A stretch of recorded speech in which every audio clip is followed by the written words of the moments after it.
mean, way more breathing than I think I've ever seen anyone emphasize in terms of exercising. Why is that breathing so important? That's the breath of life. Whether you're going to talk to a religious person, philosophically, you know, that breath. I mean, that's what keeps us alive.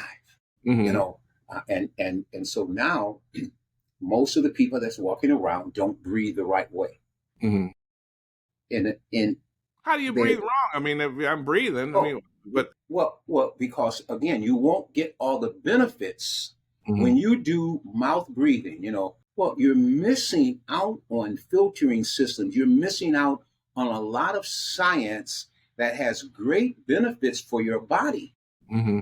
Now, you're still breathing and you're getting some good juice, but you're missing out on a whole bunch Mm-hmm. just because you're taking a shortcut. You're convoluting what is really a beautiful, seamless aspect if you go down that journey, if you take time to inhale through your nostrils. Mm-hmm. The whole sequence is something designed by somebody greater than you and I. Okay, if you take that route, you know, but it's designed for, I don't want to call it perfection, but for a system that operates for healthiness. The mm-hmm. other one is not as healthy. Mm-hmm. But yeah, you're still alive. But you know, I've always said when I was growing up, just being alive ain't good enough, because I grew up 105. I mean, I saw drug addicts, man. I saw winos. Just being alive, that don't mean jack. Right. You know, what you want to do is you want to be bountiful. You want to be happy. You want to be healthy. That's where living is at its best, not just inhaling and exhaling. Mm-hmm. And then that inhaling and exhaling is not even done properly. So yes, I try to show that the breathing is the centerpiece.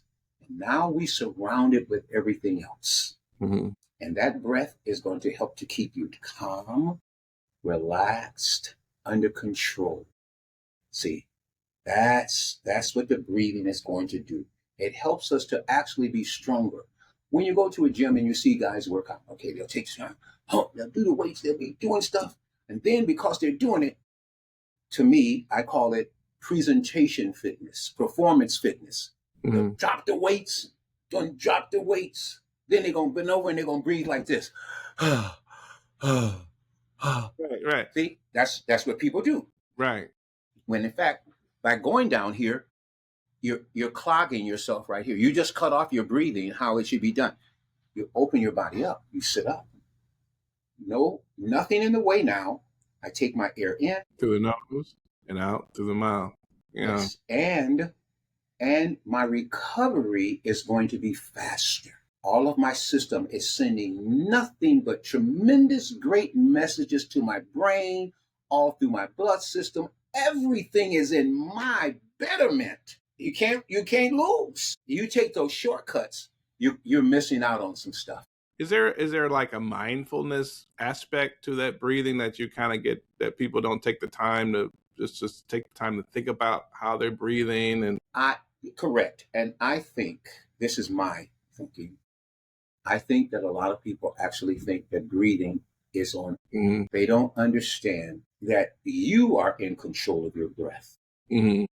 See, because we do it, we don't think about it, so we think it's autopilot. It's not.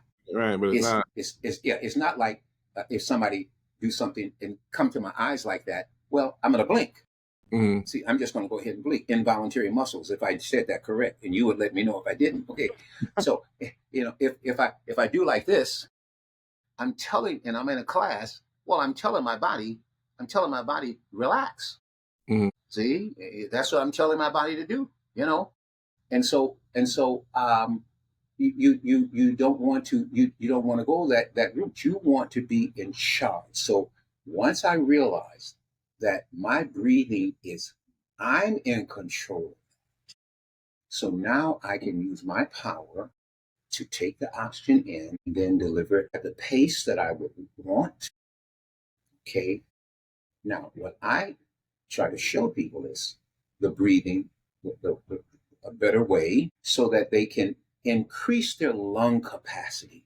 Because at the 5 decades old, 6 decades old, 7 decades old, 8 decades, for longevity, you know, there's a number of things you have to have strong heart, strong lungs, okay? And one of the other things that's right there is the next important thing for longevity is our thighs, our leg muscles. You know, we need this to be strong. See, now I know that with doing things, the breath is going to help me.